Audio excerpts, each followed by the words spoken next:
What's up everyone, it's Adam from FWCI Collector's Edition here. Let's talk about these new DC Mattel figures that have just been revealed today. I don't even know where they were revealed, they're just all over my timeline when I woke up because all this information came out at 1 o'clock in the morning where I am. Let's have a look. So we've got this first wave coming in fall of 2026, so that's what, like September, October, somewhere around there. And they've got 5 people in the wave. It looks like it's a bit of a Batman-themed wave, which is a great place to start.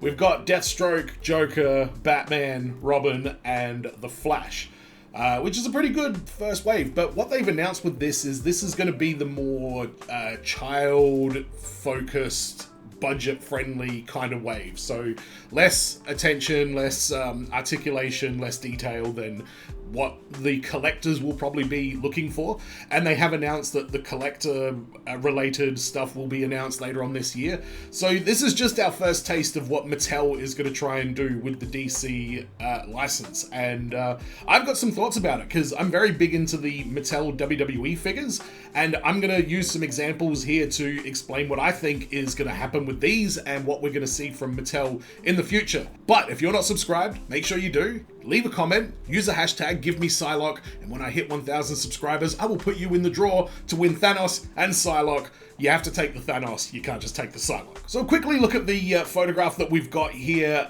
It looks like there's double jointed knees on these figures, which is a great thing to start with. We will have a look at the articulation on the WWE basic line in a moment. But for a superhero action figure, I think that's kind of a needed point of articulation. You need a little bit extra bend in those knees. They've got Robin here, like on down on one knee, which is, you know, good for posing opportunities, especially for something that's, you know, going to be more of a budget-friendly option. I love the scale and just the design and the look that they've already gone for, just starting it with these incredibly bright colored figures. You know, Deathstroke's got that orange and that bright blue. Flash is obviously red, Robin's got that really bright green, Joker's got the pink. I just love the palette that they've given us in this first wave. The question that I have is, are those capes going to be soft goods or molded plastic? My assumption is molded plastic, and if Mattel can do that well, who knows? Maybe we can finally see a company do good molded plastic capes. I'm more of a soft goods guy myself. The scale of this is going to be 6.5 inches, which sounds directly in the middle of everything that's going on. That makes me wonder if we're going to see this line, you know, kind of be in a world of itself. You know, the WWE figures, a lot of the parts are swappable between the different waves. Is this going to not be that? Is this going to be no swappable parts, totally different scale, completely separate sort of collection in itself? I don't know. I feel like they would try and keep it a bit uniform, but who knows? We're going to have to wait and see what gets announced. And we do have a few other images on here as well of, you know, Batman. I'm not sure what iteration of Batman that is. I don't mind that suit though. Black and yellow looks pretty good. We've got Green Lantern. I'm not sure which Green Lantern that is. It's not Ryan Reynolds. I know that much. And then we've got that Superman I'm guessing it's just comic based because all of these are just cartoon versions of the characters. But it looks kind of Cavill, doesn't it? But another idea that they could do is make this wave its own scale and also make it purely comic only. And then they could really go crazy with that. I don't know. It's exciting to see how Mattel is going to approach this. But while we're still waiting for more information of this, I just want to show you guys some of the differences between the WWE versions, the different waves and styles that they make. Some of those people that may not have sort of looked into this yet. So this is a Rey Mysterio basic. So you can see single jointed, not a great deal of movement in the ankle, just like a twist in there, which I don't understand what the real point is of that.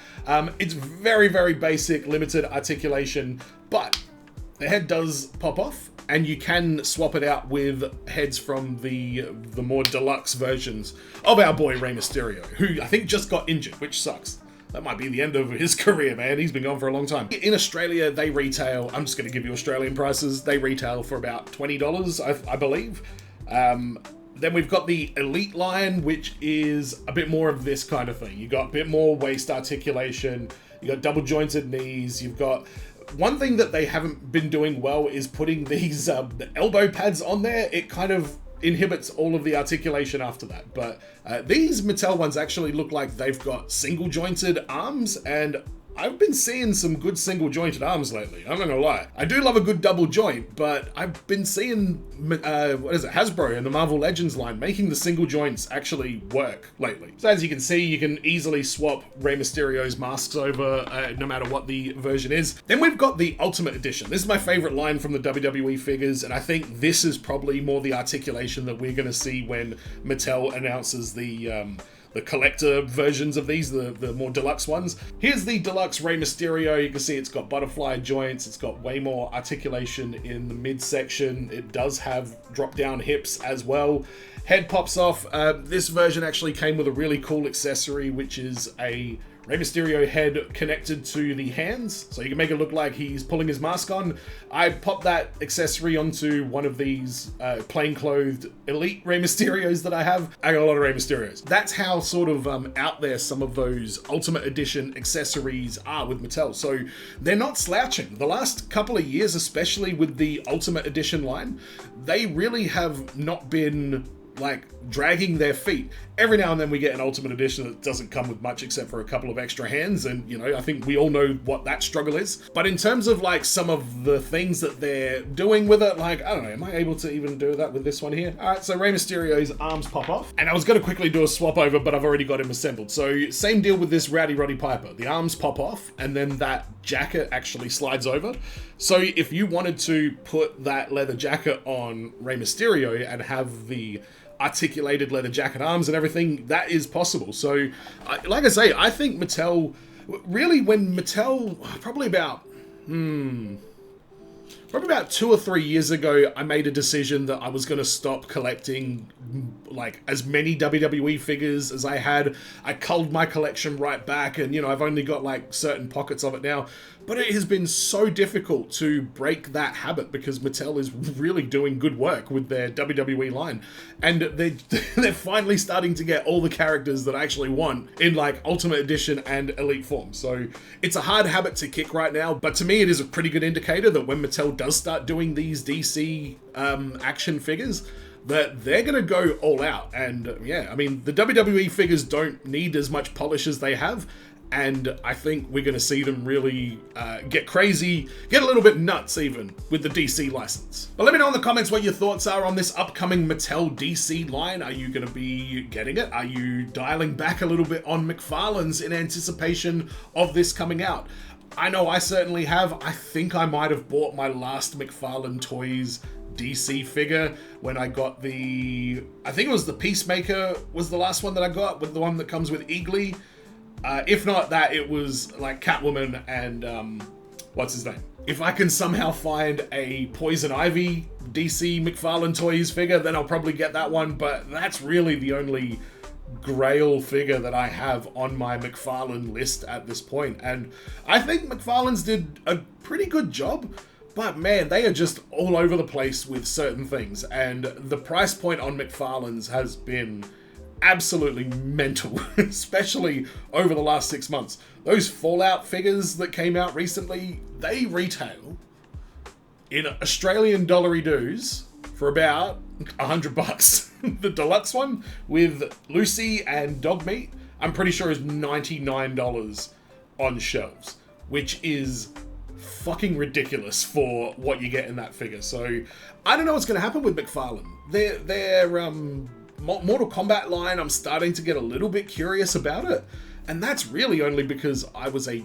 massive MK3 fan when I was growing up. We had that game, and you know, I played the living shit out of it. So I'm way more attached to Mortal Kombat than I am to, you know, Street Fighter, for example, and I'm absolutely going mental with those figures. So McFarlane Toys seem to be snatching defeat from the jaws of victory more often than not. That's what I'm noticing anyway. But let me know your thoughts on McFarlane, on DC, on Mattel, on Hasbro, on Marvel Legends, on the WWE figures. Let me know all of it down in the comments. And while you're there, hashtag give me Psylocke, and I will put you in the draw to win Psylocke when I hit 1,000 subscribers, and you have to take Thanos as well. I'm not taking him back. And as always, everyone, be well, stay safe, look after your figs, ta-ta, and farewell.